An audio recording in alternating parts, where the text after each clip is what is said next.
The first things we did when we came, I think within a week or two, we asked for the financials on the sevens, because sevens is so successful globally.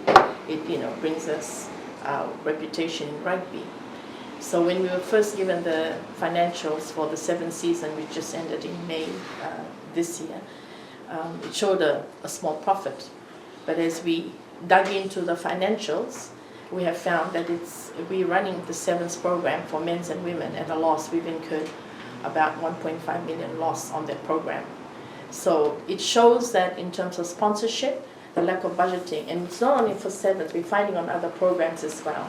We haven't asked our sponsors to fully fund the various tournaments we run, and that's something that we will be working with our commercial team, with management about, that we need to do proper budgeting. So when we go out and look for money, we know what to ask our sponsors for, ensure our sponsors be transparent about where our costs are going, and that's really important. That's one of the reasons why we are in overdraft, because we just haven't had enough money, right, to fund our various programs.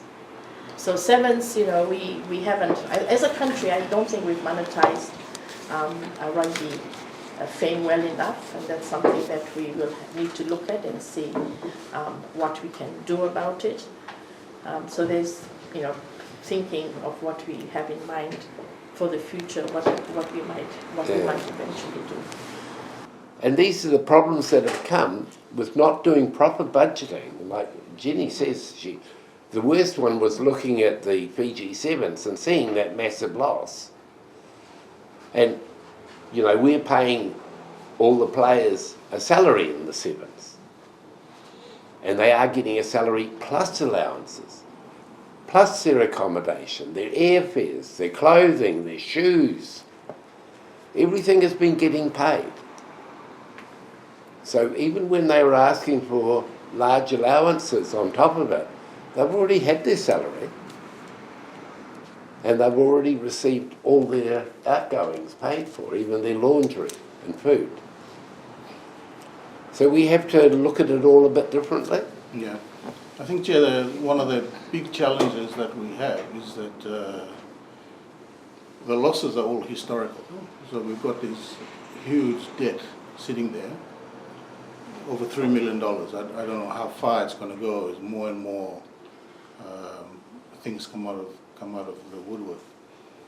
But so that is a historical debt. Sponsors are giving us money going forward, so they want their programs to be fulfilled. But where's the money coming from to fix this debt? So we need to make sure, so we're balancing these two balls, throwing up in the air, make sure the sponsors are satisfied going forward, and we've got to meet their requirements because it's contracted. And at the same time, we've got to look for ways to pay down the debt. And that's the challenge that we're really facing at the moment. You just talked about two tournaments. The Rugby World Cup, no, we're not looking at cutting costs. We're going to win.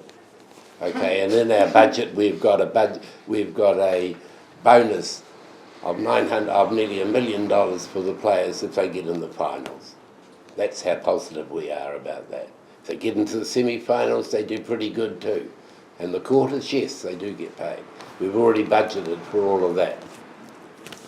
Into the HSBC sevens, yes, we will be looking at budget cuts. It's quite hard to send all our players into camps for long times. And for those camps to be held at a tourist resort, which we see in budgets as $25,000 a week, was it? Yes, that's right. We can't afford that. We're going to have to relook at what we do on that. I think we're going to have to look at what the drawer is doing. The players are on a contract, they find their own accommodation, they come and play like we all go to where our work is.